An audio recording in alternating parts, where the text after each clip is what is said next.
The next one is a discussion that Ronnie was going to lead around English exceptionalism and global Britain, and how these current kind of political events potentially have implications for our campaign. You may have seen I recently wrote an article on Metric Views called Imperial Dimensions of British Exceptionalism. And when I say imperial, the word imperial refers to both the British Empire and the imperial system of weights and measures. So I've noticed a common pattern of behavior that in the UK, where the British ask for special treatment on road signs, and this doesn't just extend to weights and measures issues, that has extended to constant requests for special treatment in the European Union. For decades, they've given the impression that they're only willing to be in the European Union if they have their own special terms and conditions, which are unique to the British. For example, the British budget rebate, opt-outs from Schengen, the Euro, ever closer union, the Charter of Fundamental Rights, the social chapter, even though that was later abolished by the Blair government, and Cameron's renegotiation with the European Union before they had the referendum. I could go on and on. There are a lot of different examples. So the British joined the EU. Well, the forerunner of the EU, it was then called the Common Market or the European Economic Community back in 1973. And for time that we're a member, it was quite difficult. I believe that former Prime Minister Harold Wilson got some concessions related to, I don't know, New Zealand butter and a few other things before he put the issue to a referendum in 1975, which was won by a 2/3 majority. And the British had this belief that they should lead Europe, that they would be one of the countries that would be making the rules, calling the shots, if you like. And it just never worked out that way. And I suspect in the British political establishment, there was a lot of resentment that, the Franco-German alliance were the dominant force within the European Union, and that they resented the fact that they weren't an equal power in the European Union's decision-making process. And I think it's part of a legacy of the British Empire, when they were number one for a long time, and at the peak of the empire, they ruled about a quarter of the world's land mass and population, and it was a legacy that they were used to making the rules and being top dog, and I suppose it was I guess it was difficult to adjust to the loss of empire when they joined. After they joined the European Union, they were a member. It was a membership of equals, and they had this. When they joined, they thought they'd be able to refashion the European community, or now the European Union, to make them look, to make it look more British. But no one would deny that they didn't have influence in the European Union. After all, the Thatcher government was one of the architects, one of the leading forces that formed the single European market, and that's the single European Act that implemented it in this country, saw a big extension of qualified majority voting. they got their way on the enlargement of the European Union to the east when 10 new members joined in 2004. But in many respects, it just was what they got in the European Union. It was just never enough, and there was during this century, you saw the rise of single-issue anti-European parties like Veritas, the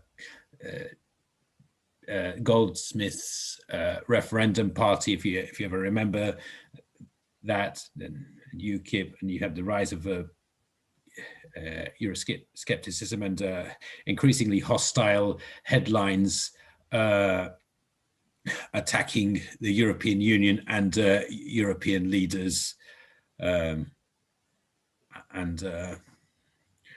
suspect that the concessions that the British got on some aspects of metrication, like supplementary indications, I think it was only the British who asked for that, and the concessions on road signs and draft beer and cider, and acres for land registration, even though that was later abolished, and they tended to, and when they asked for opt-outs on the use of metric units, they normally got their way. There wasn't pressure to metricate, contrary to, well, the European Union issued directives, but when the British wanted opt-outs from certain areas, they normally got them. And but in other respects, when for example, the metrication of the retail trade, which was originally planned for the late 1970s, because there was an order.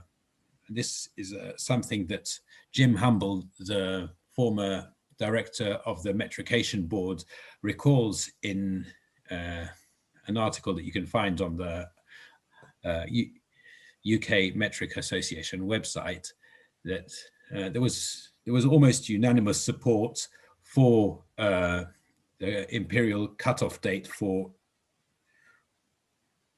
in the retail trade to deal with a market failure where a carpet retailer switched from selling carpets by the square meter to the square yard, and then they found that it gave them a huge commercial advantage, and the rest of the floor coverings retail trade followed suit, and so there was a huge market failure. So many have forgotten that there was already a plan to metricate the retail trade in the late 1970s, but because of a loss of nerve, that was forgotten. But when the European Union issued directives for, firstly, for the metric pricing for goods sold in bulk, and then 5 years later, in the year 2000, for loose goods, especially fruit and vegetables, there was a lot of hostility among the anti-European media, especially the tabloids, that is saying that the Europeans are imposing this on us. And you had the episode of the metric martyrs. So you had that. So I don't recall the same kind of hostility to metrication in any other EU member state. But by that time, many had already forgotten that there was already a plan to implement, complete the metrication of the retail trade in the late 1970s. But that was forgotten, and it took another 20 years of muddle before we completed the metrication of the retail trade. And after the period of the metric martyrs, the British authorities decided not to bother enforcing the law on metric pricing, which you find is now widely flouted. So again, you see a pattern of British exceptionalism, where they don't want to follow the same kind of rules on weights and measures that all the other member states follow. I don't know of any other EU member state that has these kinds of problems with metric pricing or the metrication of the retail trade, despite the fact that the British agreed to these measures.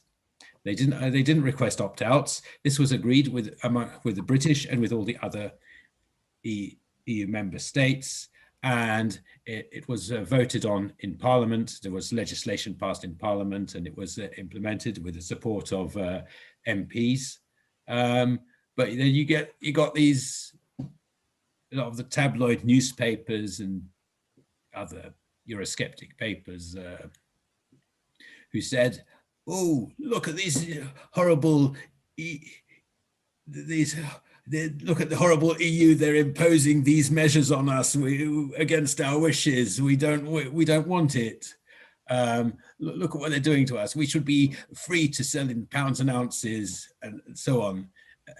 Again, you see that demand for special treatment, for that the British want to be a member of the club, but only if they could have their own special rules within that club. And I think there was a limit to how much other member states would tolerate it. When you recall what David Cameron requested from the EU, I think he tried to be realistic and ask for a limited number of concessions. He asked because he had to aim for what is realistic, and can't just demand, say, give me this, give me that. That's what we want, because there are another 27 members who are on the other side of the negotiation tables. And what David Cameron got in this renegotiation before he put the issue of the EU membership to a referendum in 2016 was far more limited. The rest of the EU agreed that the British would be exempt from a commitment to ever closer union, and they would limit migrants' benefits. So to summarize, the whole demand on weights and measures, that the British should have special rules within the European Union that others do not have, and that it should have special treatment, I see is part of a wider, a common pattern of behaviour among the British in terms of asking for special rules for themselves in other areas. So that's what I wrote about in my last Metric Views article, which you can find on the site. Okay, thanks. So yes, the UK has found itself, clinging on to these measures as a part of a general pattern of exceptionalism, perhaps shared only with America. Any other thoughts, Peter? You've got your hand up. It was very much more an applause than a hand up. But since you asked me, it's a topic close to my heart, because I declare an interest. I'm chair of Oxfam for Europe, and we have been very committed to remaining within the European Union and following Brexit, to at least maintaining links and potentially starting on the road towards rejoining at some point, although that may not happen in our lifetimes, but we hope for the best. And I think what you say is exactly right. I think there's a fantasy on the part of many people that metrication and the EU go hand in hand, and of course they don't, because as we know, barring Canada or parts of Canada, all Commonwealth countries have now metricated too. And in fact, what you're looking at very much more is an alignment with the Americans, rather than anything to distinguish us from the EU. I think I would say on that the Americans have different units. When I ordered a pint in America, I was disappointed to find it was 16 ounces. And of course, they measure in quarts and don't understand stones. It is the units we use in the UK, or I should say in Great Britain now, because who knows what's going to happen, as Tony said, in Northern Ireland. But the units we use here are unique to us. And I think people have got to understand that it's not the EU that's out of step, it's the UK, or it's Britain. Thanks. I've got a hand up also from Philip. Yes, just a general query. Well, comment first of all. Yes, Ronnie, as far as Worcestershire is concerned, trading standards are very reluctant to actually enforce the regulations as far as market traders are concerned. I've got another ongoing case as far as that is concerned. But a general question about Northern Ireland and market stores for fruit and vegetables in Northern Ireland. I've got no experience, never been there. Do they tend to be reluctant when it comes to enforcing regulations? I don't know about the situation in Northern Ireland, but I know that the British were reluctant to enforce the regulations for many years when they were a member of the EU. I suspect it wouldn't be any different in Northern Ireland, even though they are still under the EU regulations, and so you can't. They wouldn't be able to repeal the sections of the 1985 Weights and Measures Act in respect of Northern Ireland to allow traders to use only imperial units, because they're still under EU single market and customs union rules. But it would create an additional unnecessary barrier between Great Britain and Northern Ireland if they did that. One thing that I find odd about this whole episode is that the British moved from gallons to litres for petrol sales. And nobody, at the time, nobody had an issue with that. Everyone seemed to be happy with that. In the late 70s, when there was a market failure, when some floor coverings went back to sales, when retailers of floor coverings went back to using imperial units, I suspect they chose a smaller unit because they saw some advantage in that, and I suspect that the market traders and small shops see some advantage in using pounds rather than kilograms for the same reason. Because the unit price looks cheaper. Yeah, I don't really think it is about tradition. Otherwise, we would have said that about what's happening to the imperial gallon. Why, and some other old units like rods, perches, so. Yeah, it's interesting. It seems to have been easier to switch when the stones. prices have got cheaper rather than more expensive. John, you're just trying to come in there? Yes, thank you. I just wanted to say on the point of switching from gallons to litres, I think back then people didn't have the sort of disposable income that a lot of people do now, and the people paid or just bought so many pounds worth of fuel. They didn't actually look at the amount that was going in, so it didn't really bother them. The newspapers continued to give price increases by the gallon anyway, the Daily Mail and papers like that. So, you know, the litre was almost a supplementary indication at the time. That's my thought on that.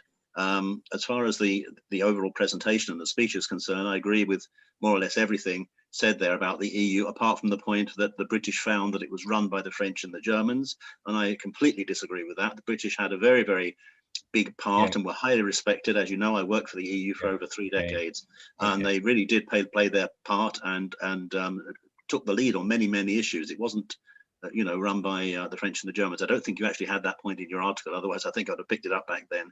But yeah, I think there's a great deal of sorrow that we've got. There was that.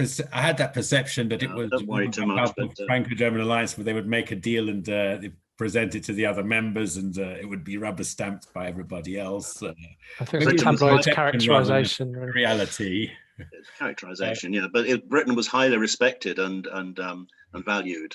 That's the point I'd like to make.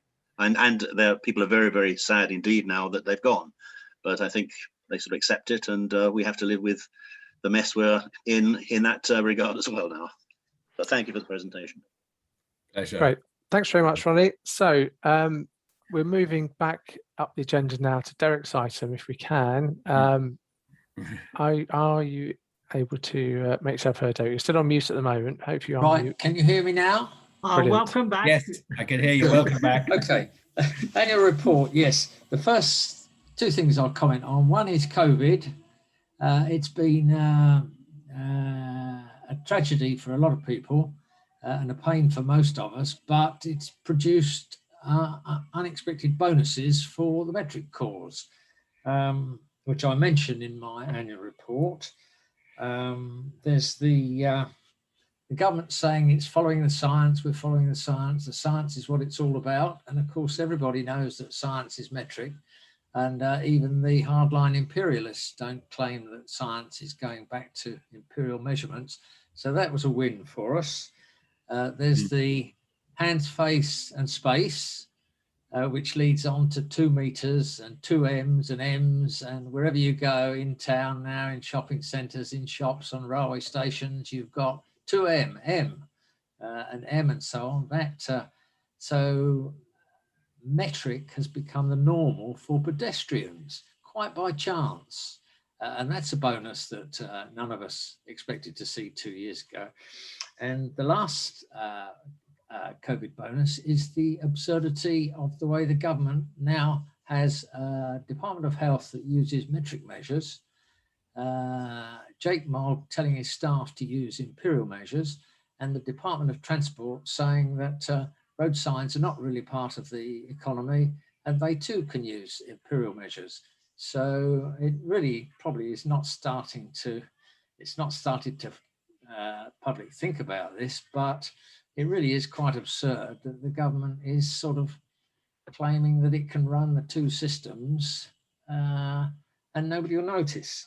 The other thing I was going to mention is that we've reported on the committee election. I think the current committee's been around for about 5-6 years, and they've taken the association through a difficult patch where nothing happened. For about 8-9 years, very, very little progress has taken place. And it has been difficult to sustain interest in the issue. And I think you can thank the committee for that, for keeping the association going. However, we've now been strengthened considerably. Alex McDowell has taken on the press, although there hasn't been much press interest over the last 2 years. He's there to field press inquiries. John Austin has revitalized the newsletter to the extent that we had Have I Got News for You contacting me to say, could it be a guest publication on the programme? And Peter has now joined the committee. He's got us going on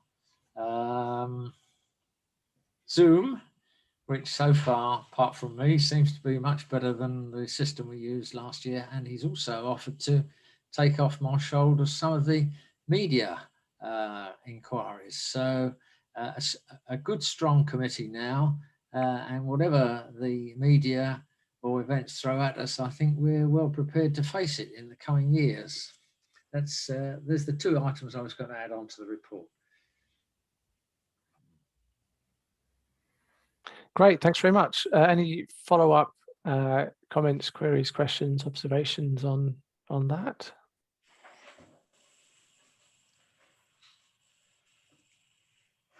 Yeah, I see a classic example where the influence of the Department for Transport in the Wimbledon tennis tournament, where ball speeds are shown in miles per hour, and you can guess why you could all guess why they're shown in miles per hour, not kilometers per hour, because it's. Well, I remember vividly that in 2012 there were 2 Wimbledon summer tournaments that year, one run by Wimbledon, one run by the Olympic Committee, and the very same screen showed kilometers per hour in one tournament and miles per hour in the other.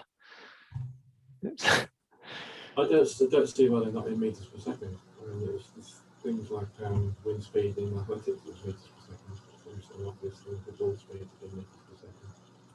That would get round top and low. Yeah. Okay, Marcus.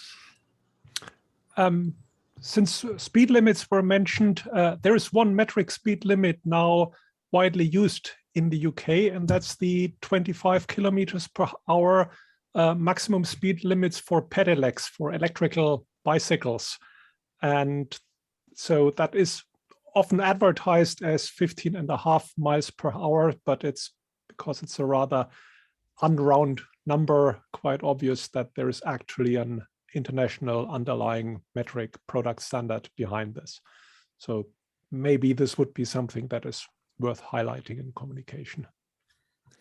Yes, we did actually have some communications with government about that, because they were quoting the speed limit in miles per hour for these, even though their settings were in kilometers per hour. It's quite the anomaly. Yeah, okay. Any more points to that, Martin? Yeah, there's another point. We've got speed limiters, which are metric as well. There's 90 kilometers per hour and 100 kilometers per hour speed limiter settings on commercial vehicles. So that conflicts with using miles per hour. Yeah, you're quite faint, by the way, Martin, just so you know. But yeah, so saying the speed limiters are often in kilometers per hour, that's true. And certain things like trams often are as well.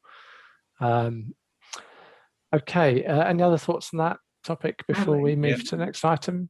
Philip? Maybe one little known aspect of the TSRGD is that speeds for tram drivers are the only legal metric speed limits defined. They're only intended for tram drivers. Yeah. Philip? Just a quick one. I'm not into sport like tennis, but wouldn't it be more useful or to actually more realistic to picture if the speed of a ball in tennis was in meters per second?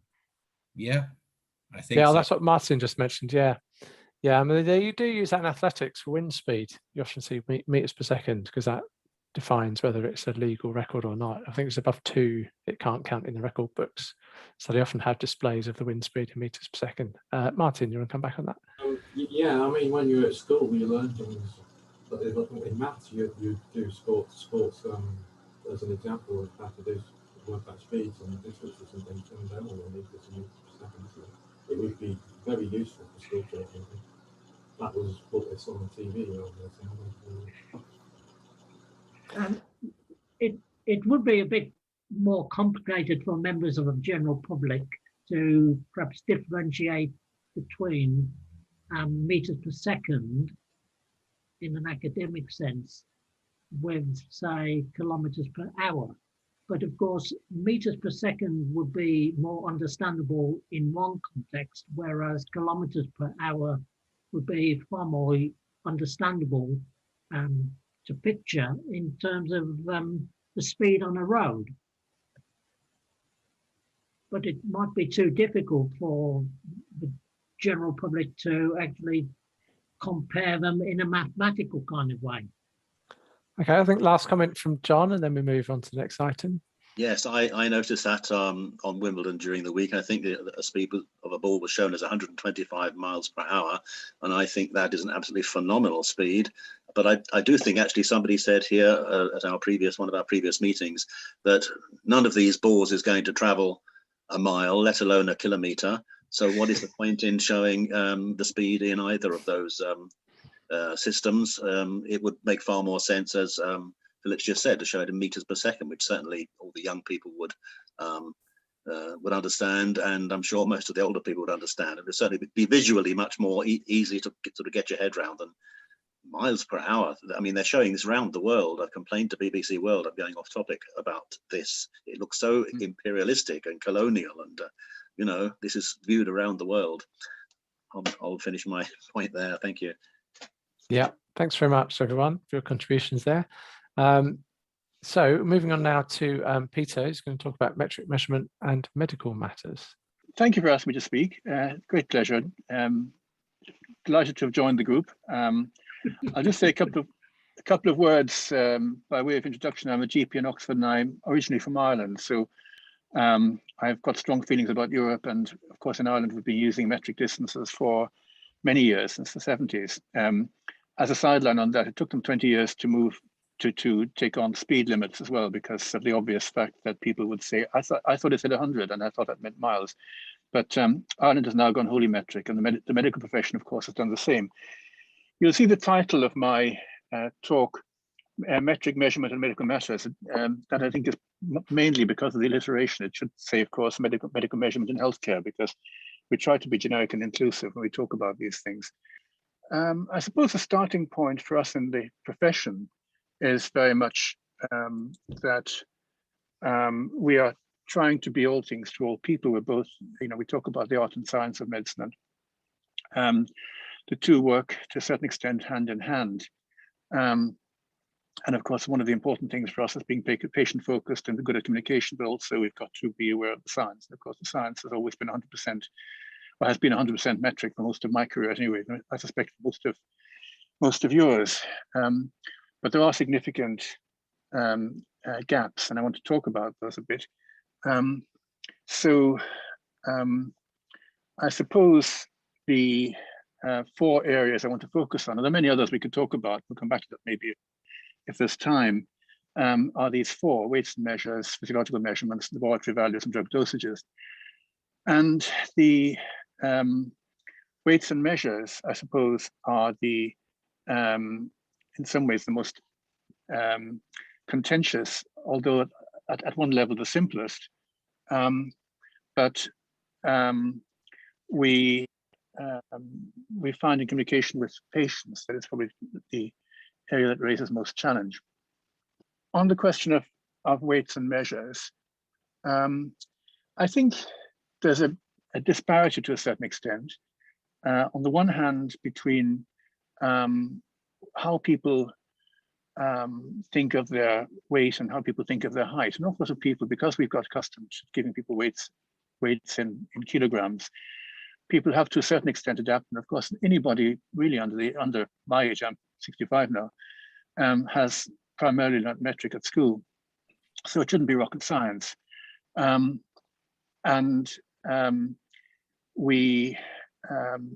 People still say to me sometimes, when I give weights in kilograms, what's that in pounds, in stones and pounds? And as I said earlier, stones are a uniquely British thing. They're not something that Americans would understand at all, because they measure themselves solely in terms of pounds. And then even people who think of their own weights in kilograms often think of their babies' weights in pounds and ounces. And that's one of the few areas, I think, where ounces are still in use. We've largely got rid of ounces, I think, on supermarket shelves, with some exceptions. But if you ask somebody, what did your baby weigh? I think very few people will say it was, you know, so many kilograms. And that's something of a barrier, because I think it's a historic thing, isn't it? That you know, and we as a profession often have almost the instinct of saying your baby was 6 pounds 8 ounces. We sort of do the conversion. The Red Book for babies records both units with kilograms first, and the charts, of course, are entirely in metric. But the fact that the conversion is there, I think, does tend to lead to a persistent mental habit of converting. I know that's on the agenda later on. We'll talk about it further. That's, I think, something that we would be quite keen to encourage people to think again about. But the area where maybe people are less likely to have changed over is height. You know, people will say, I'm 90 kilograms and I'm 5'11". I think there is still a significant gap in terms of converting Curious enough, we tend to think in feet and inches for height, and in inches for girth, waistlines, and so on.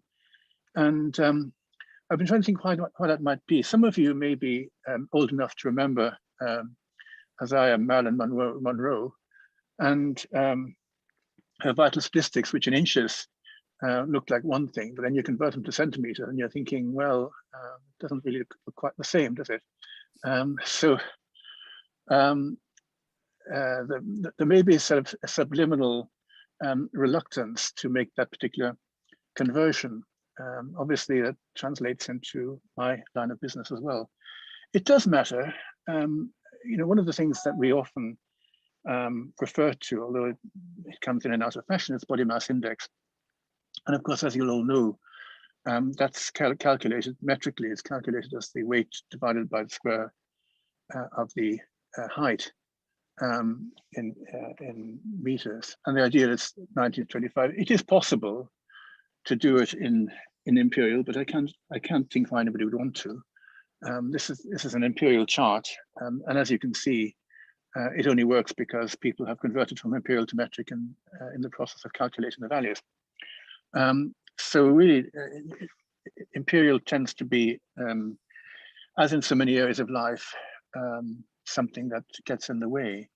I'm also thinking in terms of, for example, the commonplace thing that we do in sports commentaries. When they talk about people's weights, they talk about the total weight of the, you know, the England rugby front row. I really can't understand how anybody could calculate that using stones and pounds. I think you have to convert to kilos to do it. And there are no calculators, of course, that are calibrated to do that kind of task. So here's an example of where things can go wrong. I think many of you will be aware of this because I think it was publicized in our newsletter. This man was recorded as 6.2 centimeters tall. Now, you can tell me, guess why that happened? It happened because when he was asked for his height in centimeters, he put down 6'2", and somebody transcribed that as 6.2 centimeters, and therefore he was found to have a body mass index of 28,000, and therefore was listed by his GP as obese. I should say this was recorded as an aberrant event. When I did an audit in my own practice of all the people with a BMI in the higher range, and I should say BMI ranges up to about 60, which is 3 times, it corresponds to 3 times the ideal weight. And there are people who have a BMI of 60. So I did a search for those. And of course, I did find some people who had massive BMIs because somebody had transcribed weight and height.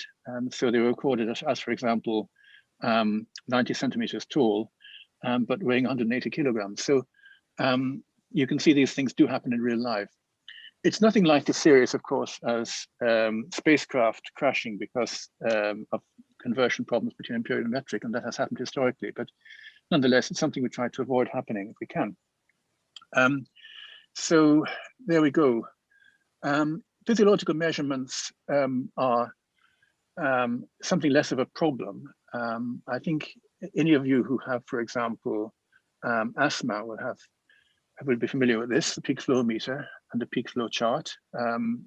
So it's all meters per second, sorry, liters per second. And that's actually, there's no other way of doing it really. So no contention there. Blood pressure is a curious one because we do measure blood pressure in metric units, millimeters of mercury. Even whether we're using the new electronic sphygmos or the old-fashioned mercury ones, nobody, I think, has a sphygmometer that's measured in inches or PSI or anything else. This is all by standard convention, millimeters of mercury. However, of course, that's not an SI unit. And I was going to just say a quick word about SI units because since the 70s, it has been normal to use them in most areas of science. The SI unit of pressure is the Pascal. And as you can see, there is a conversion between millimeters of mercury here, 133. So if your blood pressure is 133 millimeters of mercury, that's about 1 Pascal or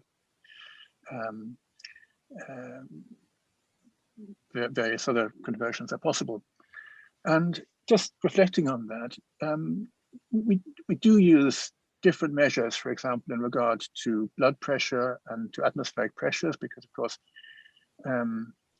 barometers used to be in inches of mercury, and now are in bars. When you look at weather forecast, you look at so and so many bars or so many millibars, which is this measure here, which is 100,000 pascals. So that's one atmospheric pressure. It makes sense. And of course, tire pressures can be measured in totally different units. In this country, still, people often think in pounds per square inch, which is this one here. But I think universally they're also calibrated in bars as well.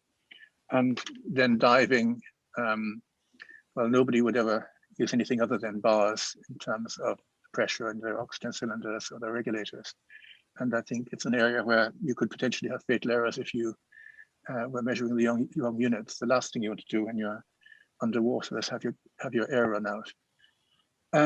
Again, laboratory units have gone through a transition because although within living memory they've always been metric, we used to use the old milligrams per deciliter. And you'll be aware deciliters are not really a unit that we now encourage, because we've got, it tends to be that measurement is based on factors of 1,000. So in other words, microliter, milliliter, liter, kiloliter, etc. So deciliter is probably not a preferred unit. And milligrams are not a preferred unit either, because we tend to use millimoles, and I can come back to that if you want more detail later. But a millimole basically corresponds to the molecular, to the number of molecules present multiplied by the molecular weight. And so in the UK, we've been using millimoles per liter for a long time.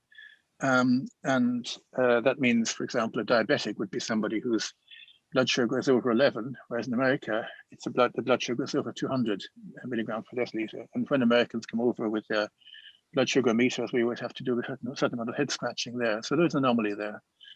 And equally with hemoglobin, we've gone over more recently from using deciliters to using liters as the reference point. So the typical value of 12 is now 120. Again, a potential source of confusion. People have had to rethink, and there are various other things that where something similar has happened. HbA1c for diabetics is an example, but the UK is fairly clear now about where it stands on that. Drug dosages, well, these are days of old. This is a prescription going back, and you can see that it's actually hard to read, but grains there were the units used. So grain would correspond to about 60 milligrams. And here's a page from a textbook dating 1937. As you can see, the preferred unit of measurement was grains, but then they did have a conversion to milligrams for those who wanted it. And of course, now nobody knows what a grain is anymore. It happens to be the weight of a grain of barley, I understand. This gives you some idea of the confusion that occurred in previous times. Grain was fairly clear, but all these other things, scruples, drams, so on, have changed in their value over time. And indeed, they changed geographically. But nowadays, prescriptions are fairly clear. There's a typical prescription of today, ferrous sulfate, 200 milligrams, and there's no equivocation about that. But where there is a problem is sometimes in persuading people to understand what the values mean. So drug dosages can be hugely different. For example, therapeutic dose of digoxin might be 62.5 micrograms. That of drug like ramipril might be 5 milligrams, of paracetamol is 1 gram. And we'd like to believe that people understand that a milligram is 1,000 micrograms. Fortunately, the difference is so great here that no one's going to get a 62.5 milligrams of digoxin by mistake, because you basically need a fairly reasonable sized egg cup to hold that much. But nonetheless, it's an area I think where public education could probably do with a certain amount of input from people like ourselves. And that really was all I was going to say. There are many other areas we could talk about, but in summary, I think we do need precision, we need safety, we need to communicate. Metric is the only way forward. In terms of medical science, we are there, but in terms of medicine as a whole, including interactions with the public, we're 95% there. And we need to take the public with us. And looking at the future, opportunities, threats, etc. Well, I think we all agree that complete metrication is the way forward.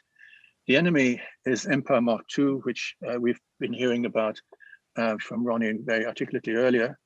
Rees-Mogg and friends are a potential threat, and again, we've heard about what they're trying to do. And the latest thing is Tigger, which is an enterprise of which I'm sure we'll speak more, which is trying to abolish, or at least to take the sting out of the Weights and Measures Act, and thereby to turn the clock back. And I think that's devoutly to be resisted. So I'll open up from that point to discussion. Great, thank you very much. I must say, seeing people having their height measured reminded me of my last medical when the nurse was adamant that I was 2 meters and 2, despite me saying that's taller than Peter Crouch. That really isn't right. And I had to point out after a bit of debate that there's a big red sticker on the side saying uncalibrated, do not use. I said, oh, no one else has noticed that. So I think everyone's been getting very bad height measurements from my GP surgery, given that. Okay, Philip, would you like to come in on that? Thank you, Peter. Very informative. One area, and of course it's covered in metric views, is food energy.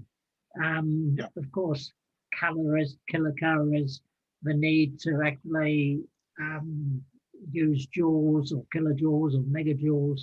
And of course, that's an area where the government is extremely reluctant to deal with this issue that was raised many, many years ago, half a century ago, by the Royal Society. I'm glad you mentioned that, because I was thinking, what have I left out? And I was thinking, well, do I want to go into calories and so on? That's a highly complex area, and it's a whole talk in itself, isn't it? It is, yeah.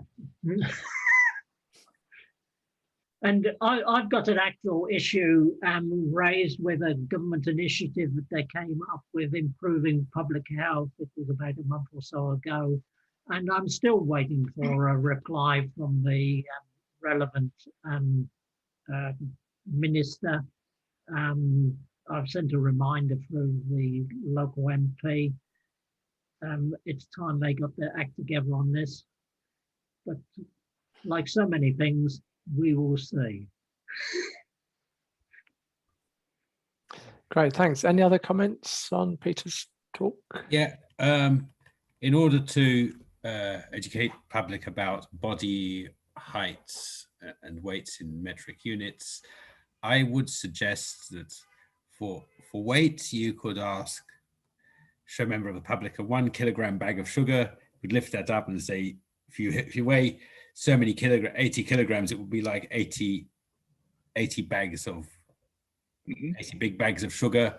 And for height, I would suggest, for example, think about the social distancing measure, 1 meter social distancing, or the height of a door handle from the ground. I think you've got a lot of inertia and tradition there, rather than it's not that people don't understand meters and kilograms per se, but in that particular area, people are used to imperial units, and probably because that's how their parents and grandparents and peers have measured themselves. So they continue, I suppose it's more a matter of tradition, really. Thanks. John Austin, you've got your hand up. Yes, I thought there was another interesting aspect of the medical side of things and the metric units, which wasn't raised, and that is alcohol consumption. Yeah. You know, where 1 unit of alcohol is basically 10 milliliters of pure alcohol. So the question is, why shouldn't it just be, 1 unit equals 1 milliliter, and that would mean you'd get rid of the decimal points that were quite common in wine labeling and so on. I'm very glad you mentioned that, because it's one of the anomalies that we drink our beer in pints and we drink our spirits and wine in milliliters, and of course you've got to convert into metric in order to calculate the units. Yes, and of course it's a very easy calculation. You just multiply the percentage by the volume in liters, which is presumably why the unit was 10 milliliters, but it still seems a slight anomaly to have it as 10 milliliters and not 1 milliliter. But anyway. Yeah. Okay, we'll go for the last one on this in case we overrun. Terry.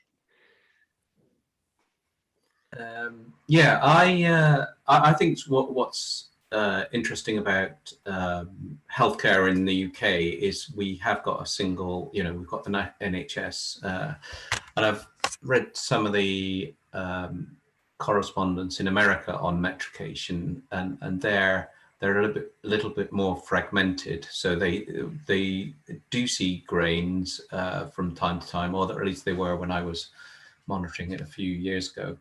And they are trying to drive it out. It is against their policy. Similarly, I'm quite active in ISO standards, trying to ensure units are metric there. And from time to time, I see pressure units, the multiple pressure units that are still used in healthcare here. So as you mentioned, millimeters of mercury, bar and pascals. And I think there is a role to play of centralizing, organizations. So, the NHS has a policy, as indeed does ISO and BSI, and I think that is where metrication can advance is if we target the top-down organizations. So sometimes when I see a standard and it's about healthcare, it might sometimes mention pascals in one section, and then later on talk about millimeters of mercury in another section. And for people within the business, if they're comfortable with those units, they sometimes don't notice that those happen. And so, in comments on feeding back on standards, I point these out, and I have some success with that. I have some failures as well, but each time you take a step forward and someone says, yeah, you're right, actually, this is a guide for manufacturers and scientists behind the scenes. It's not public facing. It's not even sometimes clinician facing. We're fine with going pascals throughout. So that's all I wanted to say. Thanks, Peter. Did you just want to come back on that? Yeah, just to respond to that. Thank you. I mean, it's very good. It's a very good point. It's very important, and I agree with you. Obviously, that it would be quite nice to use uniform measures. I think millimeters of mercury are used around the world, and when you think about the conversion from deciliters to liters for hemoglobin, that was easy because all it meant was that laboratory reports were changed and people just had to read them differently. And to a certain extent, the same thing applies to HbA1c. However, the problem with blood pressure, first of all, worldwide millimeters are used. It's safety critical, and all the machines we use are hardware which would have to be disposed of and replaced if they were calibrated in different units. And I think this would potentially cause issues of safety that would be greater than the changeover would justify. That would be my personal view anyway, and I suspect most doctors would feel the same about it. Great, thanks very much. Okay, so the next item is around road traffic signs, a topic we come back to often, but I've got a slightly different potential approach, I guess, to talk about and see what people think and have a little discussion about. So you should be able to see my screen now. So at the moment we have a vicious circle when it comes to changing over these road signs. So I was just going to touch on what I'm talking about in terms of vicious circle, touch briefly where do we want to end up and where we are now. And really the question I think for debate and discussion is how we can break that vicious circle, and whether phasing is an avenue we ought to be thinking more about. So at the moment we have imperial road signs, which means that the public is largely unfamiliar with metric units, and therefore there's a public reluctance to change. And with a reluctant public, there's ministerial hostility. Why push something through when the public doesn't really want to do it? That means the civil service is inactive, and we retain those imperial signs, and we go around that circle continuously. Now, other countries that have successfully changed have broken that vicious circle, often at civil service or ministerial level, and we have been trying and failing. In terms of where we want to end up, we know, and we know what the successful changeover looks like. A lot of countries have done it, and that is a swift, direct change from imperial units to metric units. Makes our signs a lot cleaner, simpler, consistent, and that's where we want to end up. Where are we now? There's been little progress. There has been some. We have the mandatory inclusion of metric units and height, width and length signs. That's a fairly new thing. It's not 100% rolled out to every location on the network now, but it will come in time because they are now mandatory. So meters are appearing on those signs, length and breadth of the country. COVID-19 signs, Derek touched on, they use meters. No controversy around that. And there's one or two other innovative signs coming out, like this one about close passing cyclists. It used meters, and there was no real debate or discussion about that. That is only a fairly local trial, that sign. But it was interesting that it was metric only, and no one appeared to bat an eyelid. But the overall picture is still poor. Now, in terms of that kind of ministerial and civil service inaction, we've spent half a century with Westminster blocking any moves to change, and we've been hitting the head against a brick wall.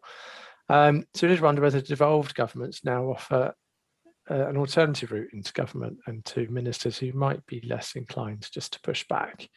So we've kind of drafted reports for Wales, Scotland and Northern Ireland to point out some of the local nuances and how metric signs would be of benefit to their regions or nations. We started with Wales and quite frankly got a really poor response back. They seemed not even to bother really reading it and just said, we use imperial signs as per traffic sign regulations. And that was it. There was very little engagement, which was really quite disappointing. Which just made us think, is there a different way into breaking this vicious circle? One of the issues is the public's unfamiliar with metric units generally, but it's beginning to see meters appearing on a lot of those dimension signs. That has not really been that controversial. There's been the odd article in papers like Telegraph about it, but really the public just hasn't really batted much of an eyelid. So, this is where we started with those signs not very long ago. This is where we want to end up. We would rather they were switched over directly and quickly and cleanly. But we've got this intermediate stage here where we've got dual unit signs. It's not our preference.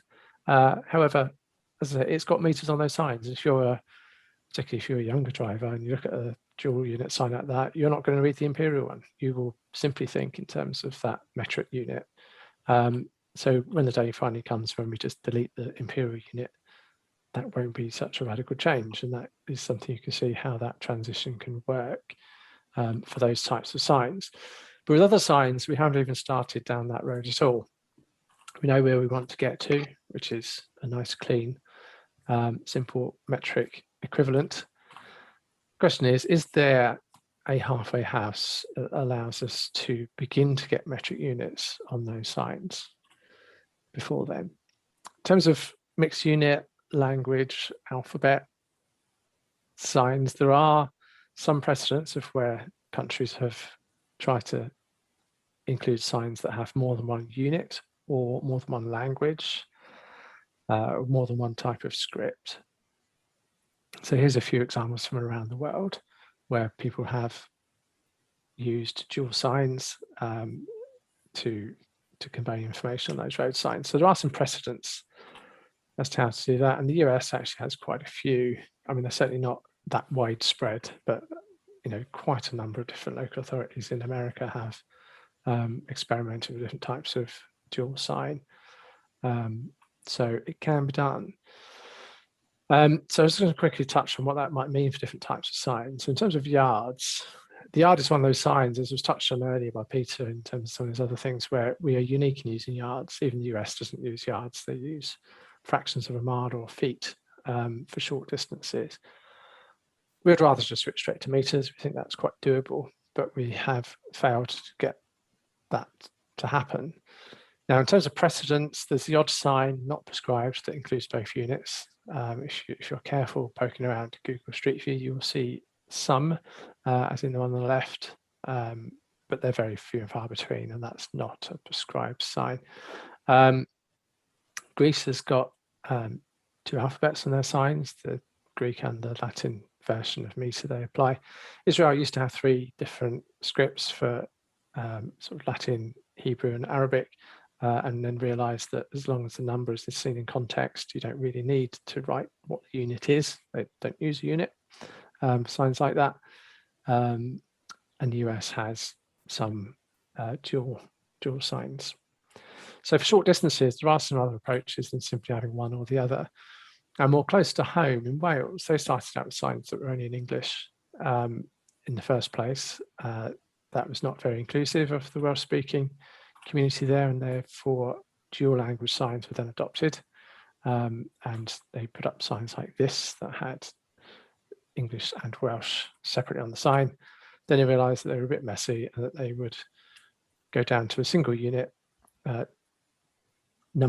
numeral, but actually compress the text of the unit. So more modern signs in Wales tend to take the format on the right as being the standard form. The reason being that as long as you can read the number, you just assume it's yards. By the same token, you could assume it's meters if they're pretty similar. The Department of Transport acknowledged in the past that the yard and the meter were effectively equivalent, given the kind of accuracy of the signs, because they are quite considerably rounded rather than being that precise. So they said 200 yards is for all practical purpose the same as 200 meters.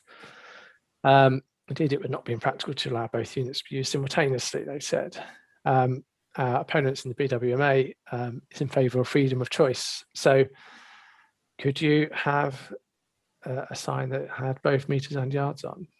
That would get around some of those complications. You could do it quite easily and cheaply and quickly with stickers that patch the signs. And you could use whichever unit you prefer. If you're a die-hard imperialist, you could read the yard number and continue thinking yards. If you prefer meters, you can read the meter number. Certainly not very clean. It's not what we'd like, but it kind of has worked on vehicle dimension signs. Is that something we're thinking about? Miles, that's quite a difficult topic in terms of how that's perceived. Clearly, we prefer just a quick switch over from miles to kilometers. But in the absence of that, what are our options? Is it just to accept we're going to have miles forever, or dual unit signs? Or another idea is kind of supplementary signs to try and improve familiarity. I'll explain what I mean there. So in terms of precedent signs, there's a few examples here. They're all from the US, where miles and kilometers are on the same sign. So it can be done. It's not especially clear. And if you have a more complex sign, it gets more and more complicated to do, but it has been done. Now, we would like to go straight from one system to another, but could we go with dual unit signs? Would that be an acceptable compromise to at least get kilometers out there to give visiting drivers the information that the rest of us take for granted in terms of where the next junctions are, etc., but also to improve UK drivers' familiarity with them and to make a changeover actually easier to do in the longer term by simply switching to the metric-only version. Another thought is that signs like that, they tend to be informatory signs like this and placed after junctions to give people an idea of how far away the next major destination or junction is. You could actually supplement the existing signs with new signs that are metric. Your rationale would be that if you're a HGV driver from Poland driving from Warsaw to Dublin via Great Britain, this would actually give you the pertinent information you need on a supplementary sign, gives them an idea of how far those destinations or services or junctions are. And that would just be some supplementary information. For some time, of course, we would like to see then the imperial version removed as part of our transition. Similarly, things like distance to junction, they're at 1 mile and half-mile intervals. That's not a lot of help if you're a visiting driver and you don't know how far away those are. You could add in between a 1 kilometre sign, such that if you're a visiting driver, that's the one you look for when you know you're a kilometre away from the junction. And then we remove those in the next step. Signs at junctions are rather trickier. I've had a few stabs at how you might get that to work, but how you can have those as dual. You probably need a different colour. It's still quite messy. It's just, so that's a little harder to do than those kind of route confirmation signs. Speed limits are harder still. We know successful conversions have been big bang overnight, and that clearly remains our preference. We think that there's a strong case for that, and we should do that, and we should go straight from one system to another. But if there's zero traction, what are our options? Do we just accept miles forever? Could we use dual unit signs? Could we use supplementary plates?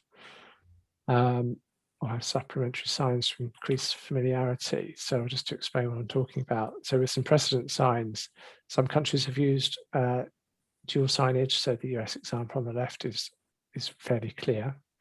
In the UK, we do have, as mentioned earlier, speed limits for trams and kilometres per hour. They use diamond-shaped signs. On the railways, we also have some metric speed limits. They use inverted colours. So you have a black background with white text to make it clearly different from the standard speed limit. And some other features distinguish other signs. So in Ireland, the kilometres per hour symbol is at the bottom. That is what we were going to see in the UK. There is one sign alone that I found on Street View that is still there on the bottom right corner, which has that very format. It has the KM/H underneath the numeral. That's what we were going to do. A handful were made and put up. One remains, as that I'm aware of. So what are our options? It's important to say that there's a considerable risk around dual signing speed limits. As was touched on earlier, there is a concern that drivers might misread those limits. So you have to be very clear to distinguish if you're going to go down that route. If we think about what some of those options might be, one would be to change the colour. So the bottom sign there is in accordance with the international conventions. Countries like Sweden have a yellow background. You can use a slightly different font, also which allow you to put 3 digits on if needed. You put the KMH symbol on the bottom. And that could be a way of dual signing those speed limits. If you're putting up new signs, you could do it as a single sign to simplify installation. They do carry some risks in terms of people misreading that number, and it increases the information people need to take in. You could do a sign a bit like the British Railways do, where you reverse those colours, you inverse them. So that would be probably even harder to kind of misread or misinterpret, but it is moving away from international standards. But nevertheless, it is a very different sign that could perhaps reduce the chance of it being misread. So, you know, that could work, but, you know, there are potential issues that being misread. Another thought I had was supplementary speed limit signs, which would not really aid a future transition, because part of the point of the previous approach is that the day comes when you just remove the imperial version and you leave the metric one there. There's loads of different formats you could think about how this might work, but at the moment there's a significant issue that 3 million foreign vehicles arrive on the roads of Great Britain who do not have miles per hour on their speedometer. And in Ireland, with an open border, even more vehicles do. And I've even hired a car in Belfast before, which was registered in the Republic and didn't have miles per hour on the speedometer. So the moment you pick it up, you cannot relate your speed with the speed limit. Supplementary signs like this would at least give drivers that information. Very hard to say you've confused one with the other if you're a British driver. So I think that gets over that problem.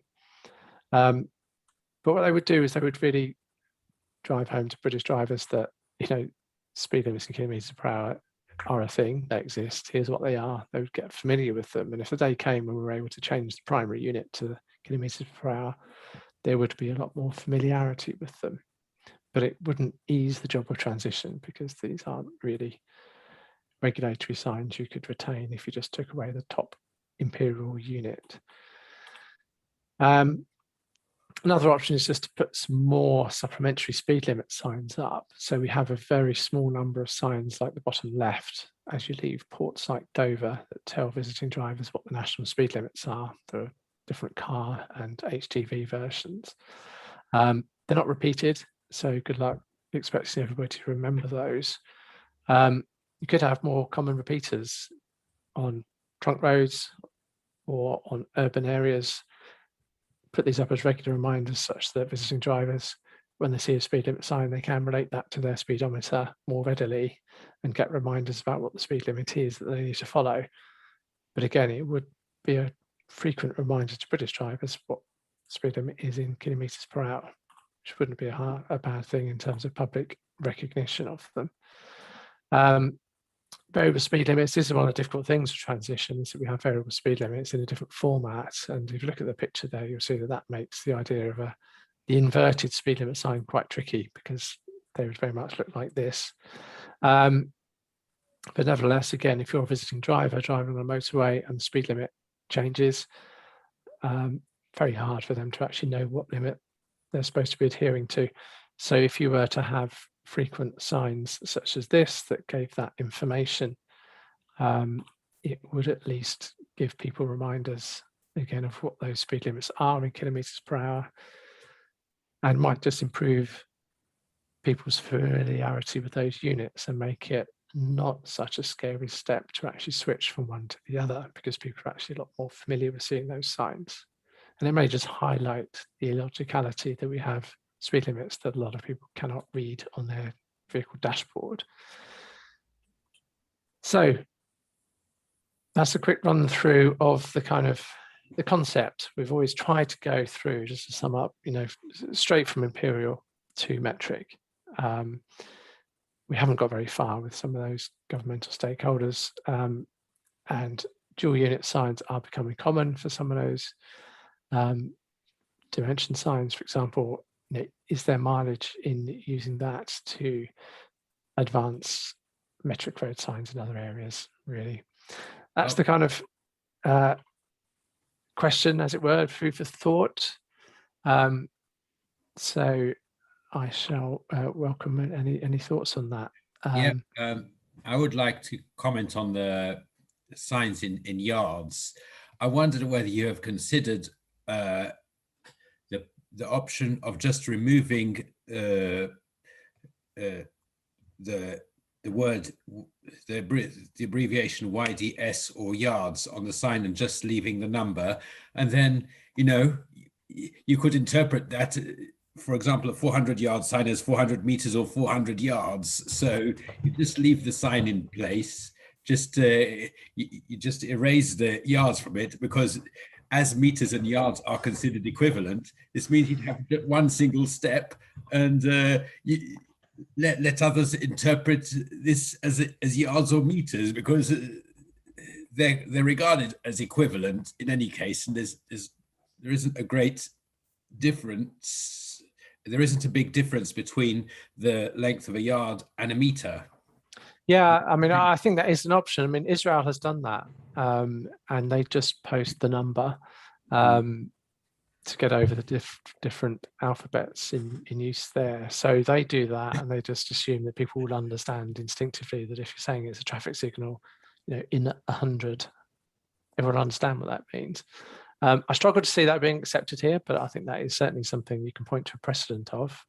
And it would help in Wales, where you have the issue of 2 languages as well as 2 systems of measurement. So yeah, that can be an option. We use that on marker posts and driver location signs.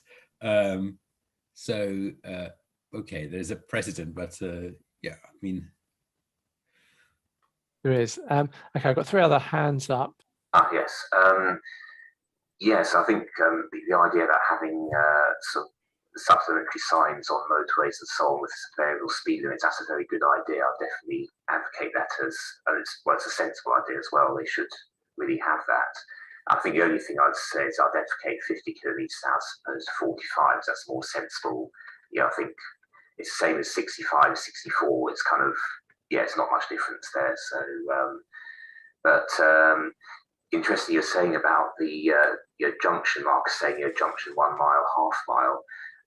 The fact is, we actually already do have junction marks which are essentially metric on many places on motorways and dual carriageways. So I don't know whether you've noticed on some points at certain motorways, like I can mention some of the M1, M25, M4 now as well, and other dual carriageways, you'll see signs saying 2/3 of a mile and 1/3 of a mile for the junction. And of course, that actually approximately relates to 1 kilometre and 500 metres. So actually, we already have those kind of in there already. It's just they just need to have the units changed over, and that's it. So yeah. Yeah. Okay. I've got some other explains coming. Marcus, do you want to go next? I would be extremely cautious and strongly advise against any sort of advocacy for dual labeling, because the problem with dual labeling is the cognitive load of the reader more than doubles. And I think you get an enormous backlash because people now see it's not a change from one system to a new system, and the new system is essentially just the same, just the numbers are slightly different. It's what the public perceives as a switch over from one system where that was simple, one number, to a new presentation that has twice as many numbers, plus all the cognitive overload, which one is which, and which one should I think in, and lots of confusion. And I don't see any international precedent where dual labeling has been successful as a prelude to actually completing the switch over. In the countries where we have seen attempts of dual labeling, United States in particular, it has essentially failed, and they've removed all the dual labeling again, and everyone was very happy once they have removed the dual labeling.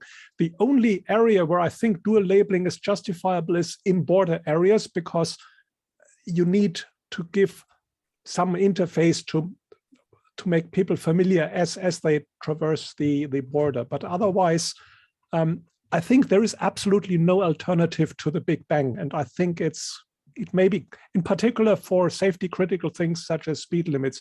You also have to take into account when speed limit is enforced, there's a very precise limit. There's a binary decision that a speed camera has to make whether it was above the limit or below the limit. And if you do dual labeling, then you suddenly put into question where exactly is that limit. So there are legal implications for that as well. Are you aware of any country that has tried dual labeling of speed limits other than in border areas and has done this for more than an extremely short period of time? Because I haven't seen this done, and I can't imagine that it's practical or it would be welcomed by anyone.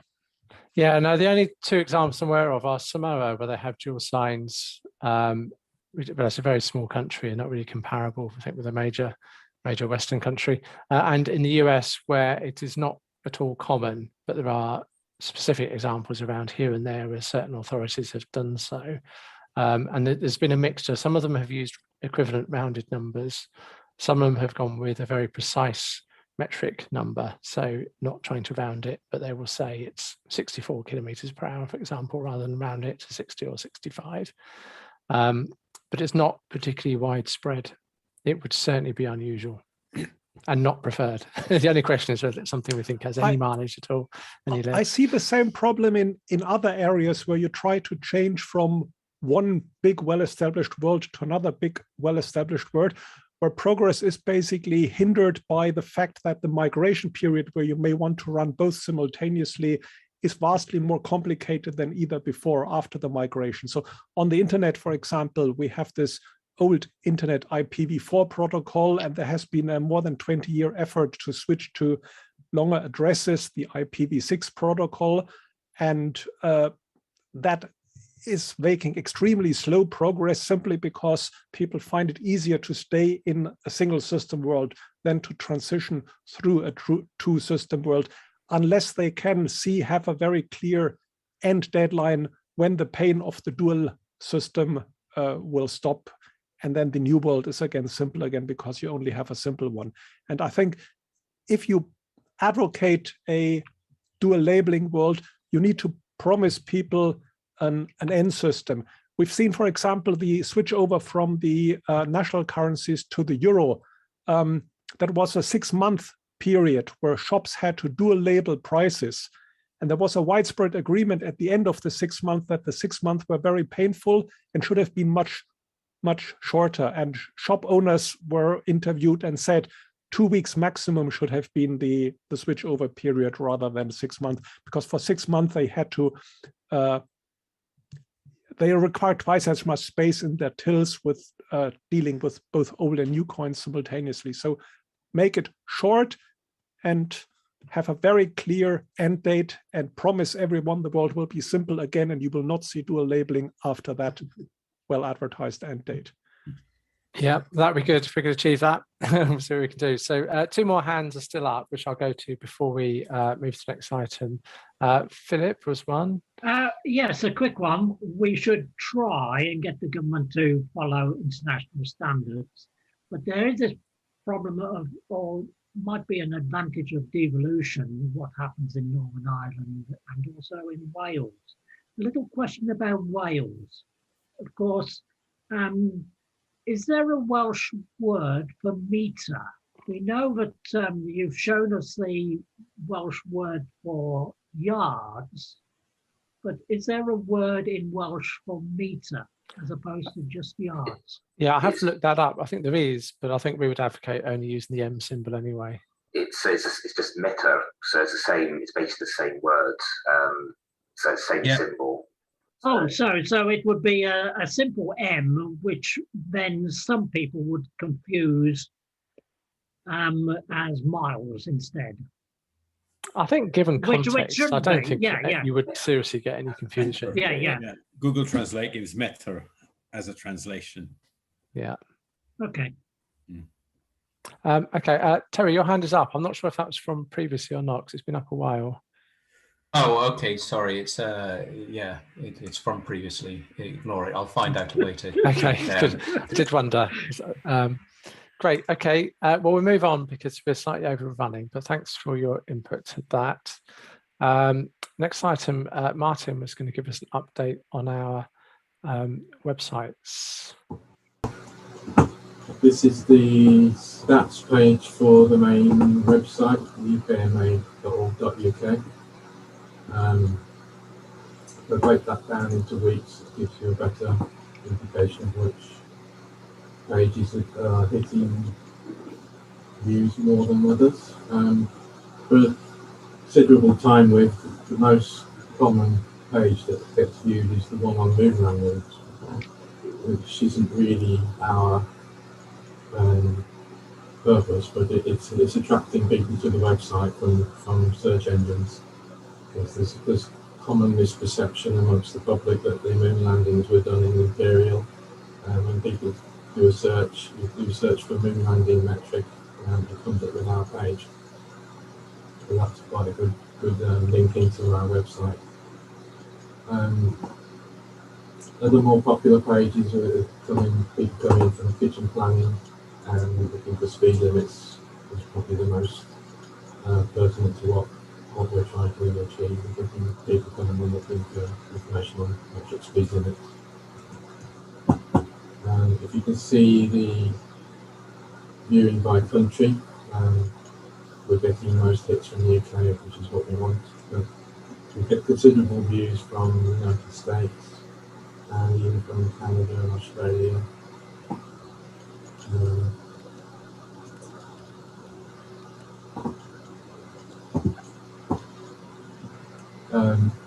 Recent updates on the main UKMA website. I've recently updated the style guide because there was some lack of clarity on one of the issues of one of the points on Celsius. So we updated that and took the opportunity of putting that entire PDF of the style guide onto an HTML page, so people can view it directly now without downloading the PDF, which is probably going to help.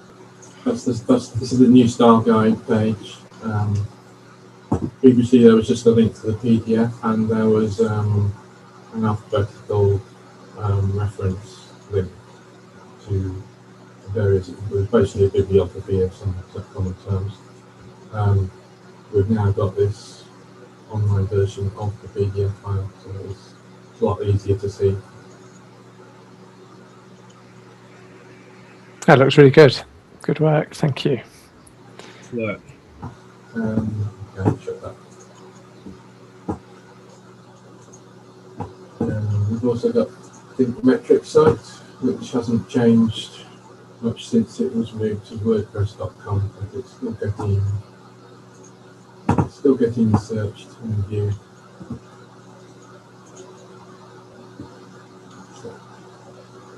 It's interesting that you can see the most popular page is the temperature page by a long way, and it's also interesting that most views are coming from the United States, at least twice as many from the United States as from the UK. I don't think understanding metric in the UK is an issue, a big an issue as it was, whereas it's more of an issue in the States where people want to know, especially conversions from Celsius and Fahrenheit, that sort of thing.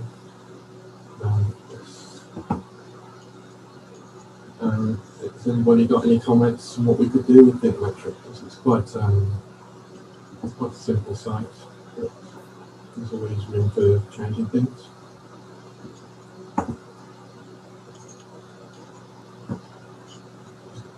So you should be able to see the temperature page now. The information in this was written a long time ago, but it's quite a nice, friendly sort of format.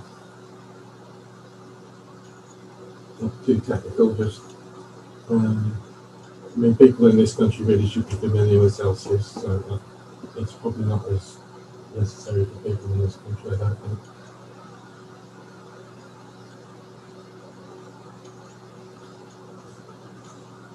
It gives nice comparisons rather than conversions, which I think is a much better way of teaching how to use one new measurement system rather than another one, is to stop thinking in the old system, but just to say, well, this is what this temperature is like, and this is what this temperature is like. I think that's good.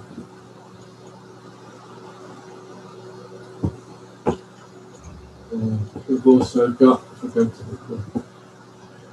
go to our main blog website.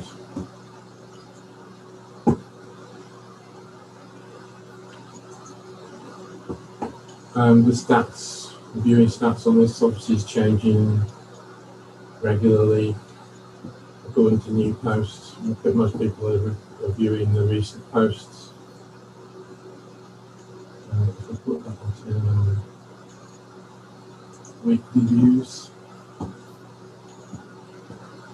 we're getting 170 views on Ronnie's recent post about exceptionalism and imperial dimension, which is not surprising really, that's one of the most recent ones. And as posts get older, they tail the viewing gets tailed off and will only get viewed generally if something crops up in an engine search. Again, we're getting quite a few views from the United States, 200 a week as opposed to 500 a week from the UK. So we've got a considerable number of followers in the States.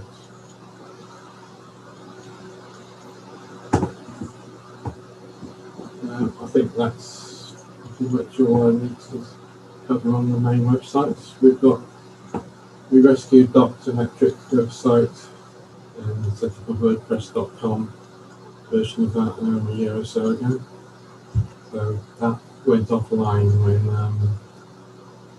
when the owner of it passed away. So at least we've got some preservation of that.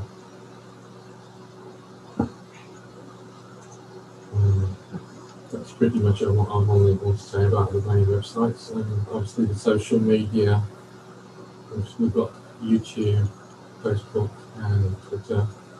I think Twitter is probably our main source of very current information. We post any news or current events as they happen. But we could do with some more participation from members, I think, if, rather than posting our own comments and reposting other comments. We're quite short of things to post on Twitter and Facebook, really. And that's probably all I want to say, really. Okay, great. Thanks for that overview. Anyone have any comments or queries about the web content? Okay. Thanks for that then. So we'll move on to the next item, which is Thinkometric Don't Convert. Ronnie, you're going to speak to this item. I've noticed that we tend to use a lot of conversions in this country in both directions, metric to imperial, imperial to metric. If you look at some of the weather reports in the press, maybe not so much on TV, you'll often see temperatures given in degrees Celsius, followed by a supplementary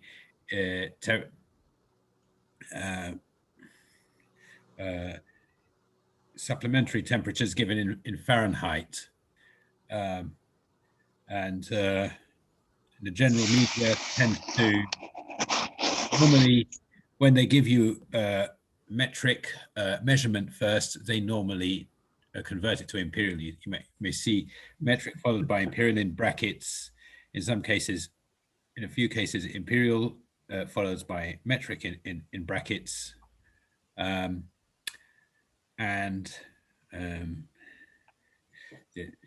Another case where we have conversions is something that Peter Burke has pointed out, that the NHS works internally in metric, so they record patients' height and weight in metric units, but when they're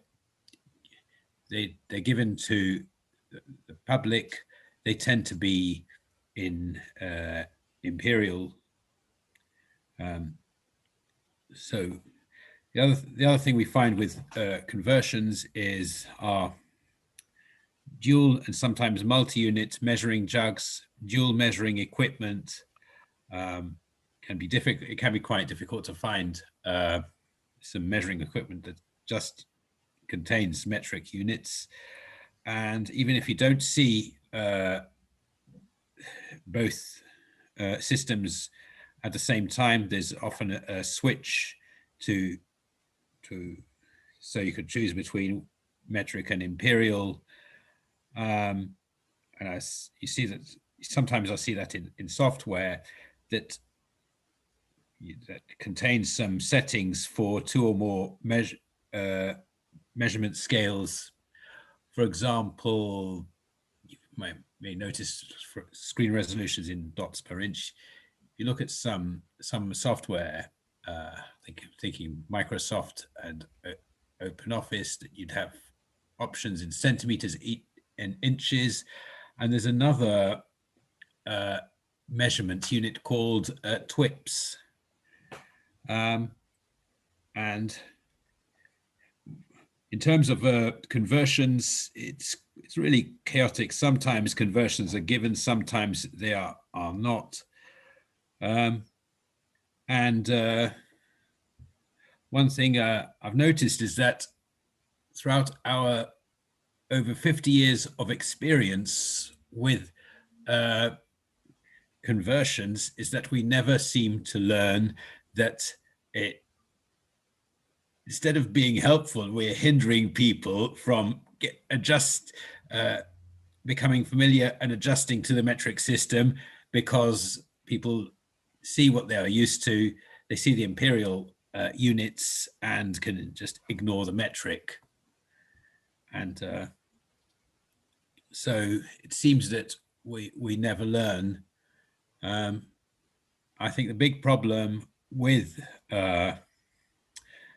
dual markers that Tony Wilson has mentioned in his presentation is that we could end up with the same situation as the restriction signs, where we get stuck with the dual units for years and there's no endpoint, and we overload drivers with superfluous information. I think we've tended to get stuck, especially in the general media, where you have lots of conversions in both directions, and I think it's a big mess. I wonder what your thoughts are on that. I think one of the easiest things that can be done that won't cost anything is to give out information in metric units and stop giving conversions, and help the general public to become familiar with metric units, just as I've described with body weight and body height, for example. Just as we've shown that we can do that, especially with social distancing signs or social distancing guidance, where I know in some places they give conversions to feet and inches, or just to feet, and in many places they don't. So I think we've been in this mess for many years. I wish that the BBC would do more to inform and educate the public about metric units instead of giving conversions. I wonder why they continue to convert meters when the metric system has been taught in schools for almost 50 years, and people tend to be familiar with meters, especially when we've seen in social distancing. But you look at a lot of their articles where they used meters, they often convert those meters into feet. And I wonder what your thoughts are on these issues that I've mentioned. Okay, thanks for that. Does anyone have any thoughts they would like to chip in response?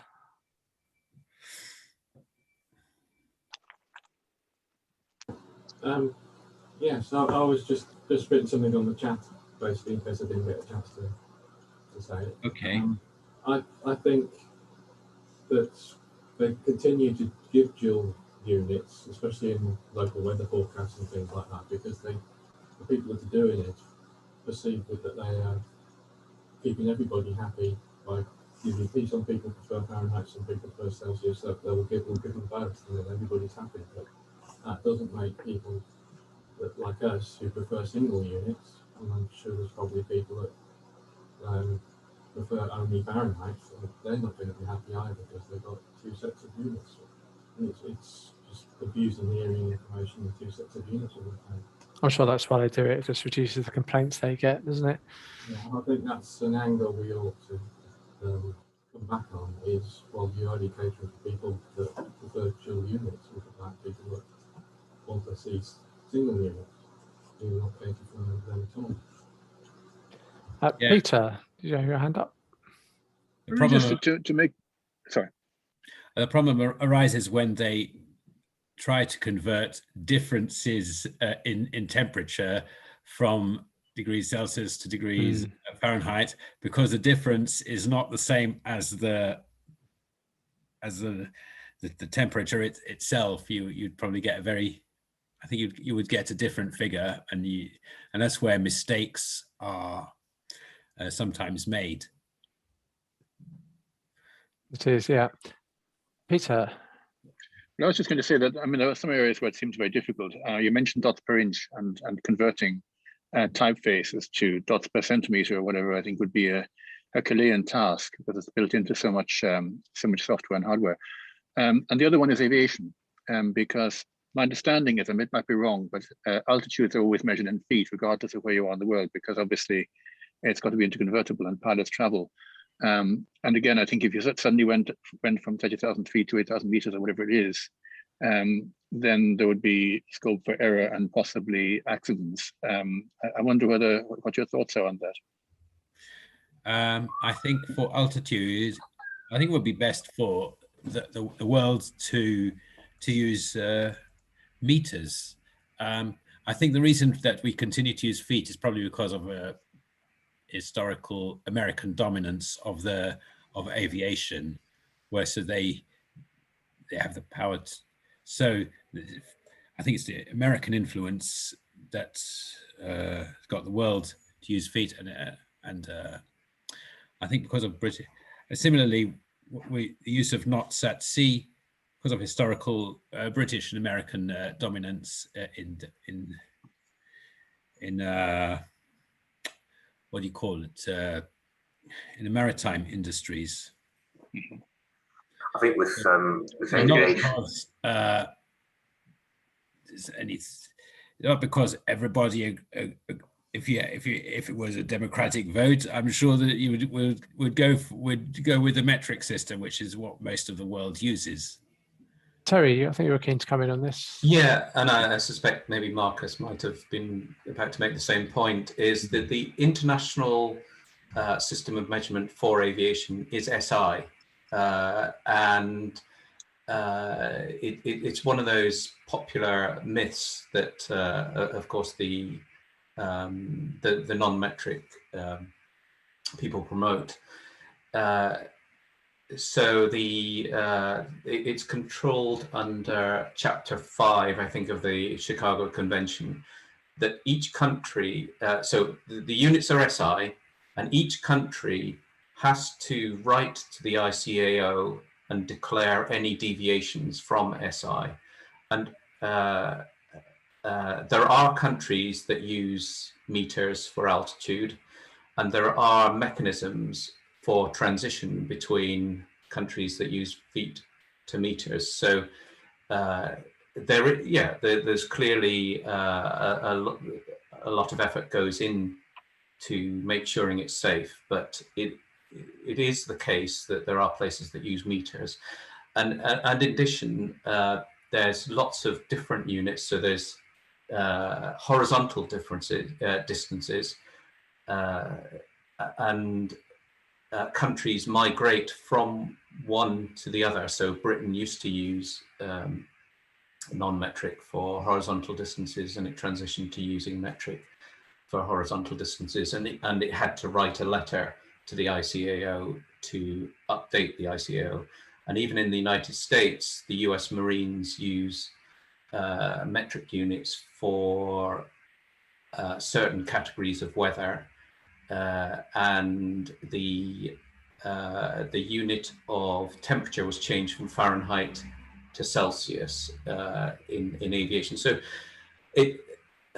people do often say, "Oh well, you can't metricate because feet have to be used," and these statements get made, and people nod wisely. But actually, when you dig into it, it is a slightly more complex situation. So that's what I wanted to say. Thanks for that. And for those in the chat who pointed out that countries like China and Russia that use meters as well. Raphael, you got your hand up as well. Yeah, I was just going to add to that about aviation is actually a very complex mix of units. Depends what aircraft you're flying and what country you're in. So yeah, there's all kinds of anomalies in it. So yeah, it would ideally this all goes to metric, but that it would be, yes, it has to be a sort of whole changeover amongst all aircraft. So yeah, it's something that could be done, but it really depends on the country. So Marcus. The use of feet in aircraft altitude isn't actually altitude. And this is an example of an application area where the unit used isn't a direct measure of a physical quantity, but actually is a whole list of conventions that come with it. So what the numbers we hear in aviation related to altitude is actually officially known as the flight level. It is followed by a number that has some relationship to feet, but it is actually a pressure plane. So if a aircraft flies at 30,000 flight level 30,000, that would be translated to the layperson as about 30,000 feet, but they actually fly using a barometer at a particular pressure plane, and there's an international standard how this feet number is translated into a pressure in kilopascal. And there's a number of other standards that have evolved where originally this was an inch-based standard, but then it sometimes has been relabeled. So you find, for example, worldwide pipe diameters and the threads that go onto pipe were originally inch-based, but then they have been relabeled with a metric number. There's something called the DN number. It's basically just a product standard and a type of measuring convention. This is a bit similar to the millimeter mercury in medicine. It's not just a pressure, it's a pressure combined with one particular measurement method. So if you talk about blood pressure in millimeter mercury, you also talk about this Ribarocchi design of the measuring apparatus, and the pressure, the actual pressure quantity makes only sense in the context of that particular measuring apparatus. Calories is another example. Calories originally in chemistry were a unit of energy, but nobody is actually measuring the energy in a food item. There's a conventional table. What you do is you do a chemical analysis of the food, or most commonly you just look up based on the recipe in some government tables, what is the carbohydrate content, the fat content, and the protein content. And then there exist standard conversion factors where you convert grams of carbohydrate into calories, and you convert grams of protein into calories. The actual calories are therefore only a very crude estimate, because different types of carbohydrates and different types of proteins have, of course, different energy densities. So again, calories in food is not really energy, it's just energy approximated with a particular methodology. And there's probably less pressure to migrate from those to SI units than in areas where it's actually a precise measurement of a physical quantity, like a length measure in construction or something like that. Okay, thank you. I don't see any other hands up now. So thanks for introducing that item, Ronnie. So we're pretty much out of time actually, but we're running slightly beyond. But we did want to have a bit of time for members forum if anyone wished to raise any issues for further discussion.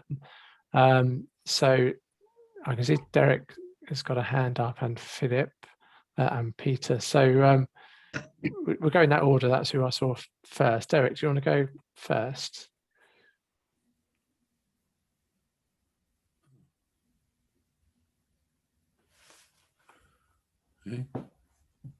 You're struggling to come up. Right. There we go. Okay. Yep. Can you hear me now? Good. Yep. I've got got an email from Ian Ray. We are in the midst of a cultural upheaval unseen in my lifetime. The belief that all aspects of Britain's history are negative and must be rewritten has taken hold among the cultural, educational, judicial and political establishment. Witness the recent frenzy to tear down statues erected to any historical figures, deemed unacceptable to those with a decolonisation agenda. Is there a way the Metric Association could use this unreasonable zealotry to advantage by contacting key influences such as government ministers, MPs and university heads, encouraging them to see imperial units as tarnished by association with our murky past? Imperial units could be linked to slavery. So if imperial units could be linked to slavery, so much the better. And then there's another paragraph, but that is the essential point, that can't we jump on this bandwagon? Given that the government is on the other side of that cultural clash, that sounds like that could backfire terribly. But anyone else have any thoughts on that? Philip Bladen had a point about the APPG. Yes, I can quickly talk to that. I sent Derek an email. Are we any closer to getting any current members of the House of Commons, House of Lords, and anyone else who works in the Palace of Westminster really interested in metrication, meaning the completion of metrication? I assume that there are no MPs or members of the House of Lords who are members of our group, our association. If there are members, that's great news. However, if not, how on earth do we get anyone interested enough to become a member? Then at least we could at least have a handful of parliamentarians interested in metrication. It's already been suggested that any AAP could be called, for example, measurement, not specifically metrication. Under the rules of all party parliamentary groups, the rules state there has to be 4 members, but these groups can actually invite experts. So the question is, how on earth can we get at least a few members of the House of Commons, House of Lords, members of UKMA? Thanks. Okay, good question. I mean, we've had very little traction from parliamentarians of late. So someone else wanted to come in there who... Well, just on that point, yeah, I know something else we're going to talk about, but on that particular point, I mean, Leila Moran comes to mind as an obvious person. She's one of our local MPs, and I'm on fairly good terms with her, but she's a physics teacher. So I think if anybody in Parliament has an interest, then it should be her. And of course, she's been very much involved in the science side, being the chair of the APPG on coronavirus.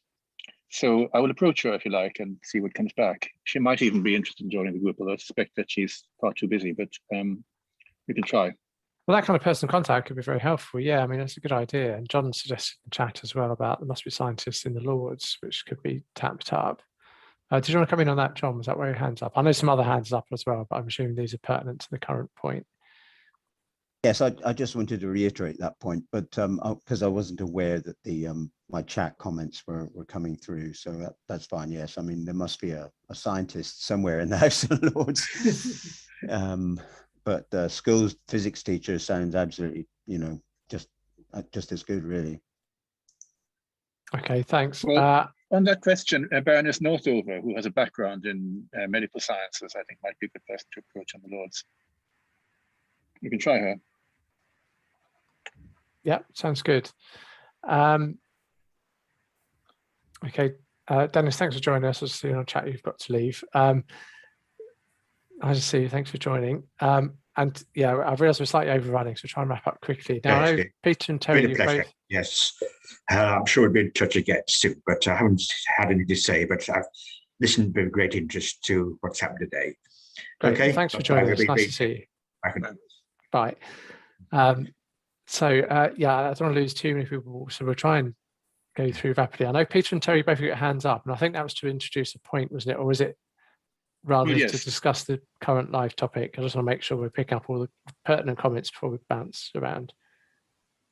Well, can I just say 2 things?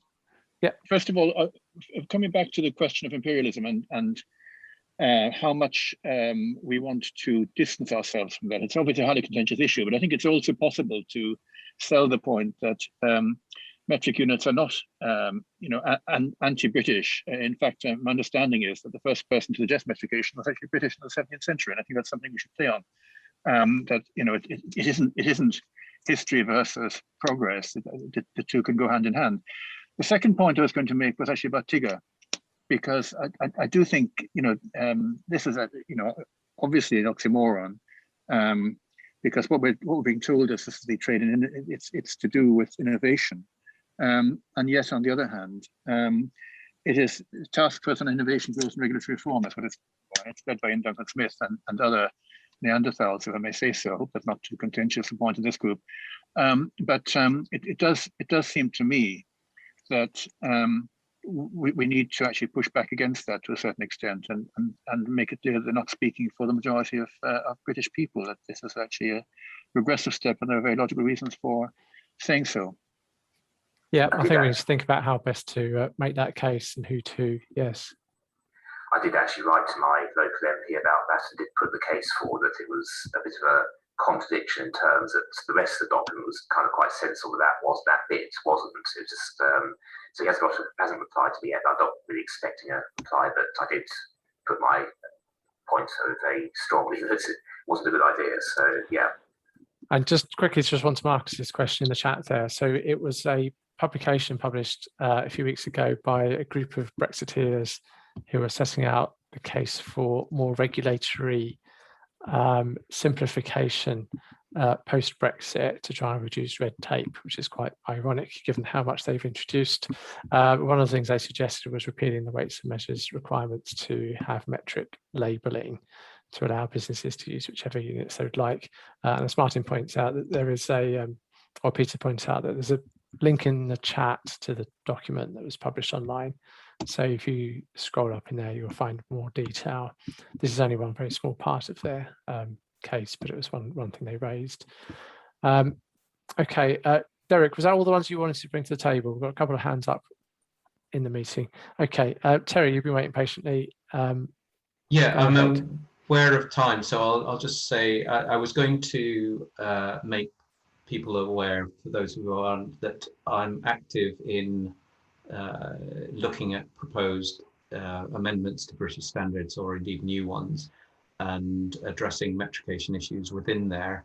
If anyone wants to help or to see how it do that, it is very easy, and there's in the chat window is a link to the it's an open thing that BSI manages, and I've got tips and tricks of how to make it more efficient, and I'm happy to help anyone with that. It can be quite rewarding.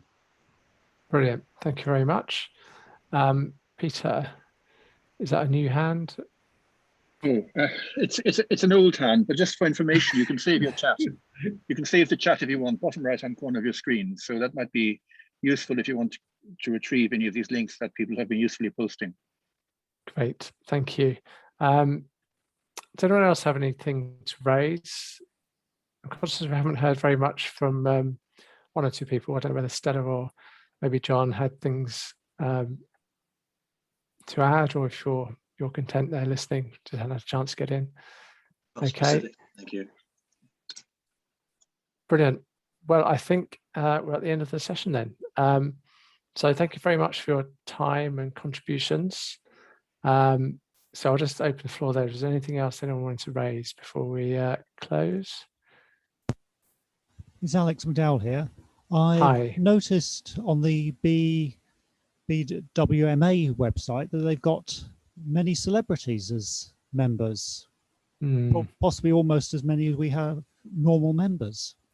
Maybe we should advertise and get more people on our side. I don't know how they get so many members.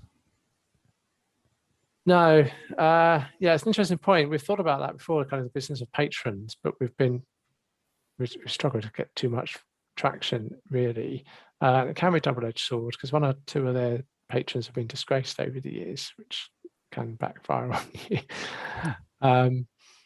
but yes, that is something we can maybe think about. We've seen one or two celebrities who've spoken up in favour of metric units over the years, but we can see. So I can see there's 2 hands up. Well, I'll go to John first. I think you came in first, John Austin. I'll come back to you, Philip, second, if that's okay. Hopefully I can just make a quick remark.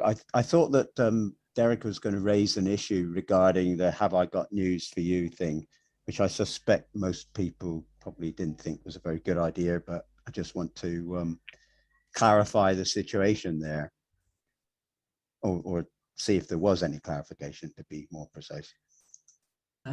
The inquiry I got was in February, and I think the series is now in production. So I think we've missed the boat. The committee were pretty unanimous on this, that they thought we would be lampooned rather than taken seriously, and it wasn't. On the other hand, some people say you never know. Any publicity is good publicity, but on balance, the committee decided not for us. What's your view? Did we do the right decision? I think so, personally, yes, because I think for our business, we're not in show business.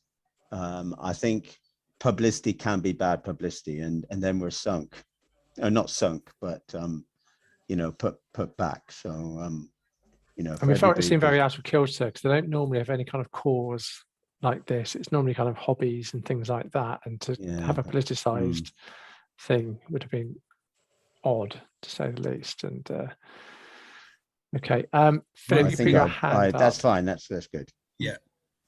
Yes, this idea of patrons, it is a good idea. A few years back, one idea was to have the big boss of JCB, but then he came up with imperial ideas, and subsequently, if we had him, it might have not been very good. But we do need to look out for patrons.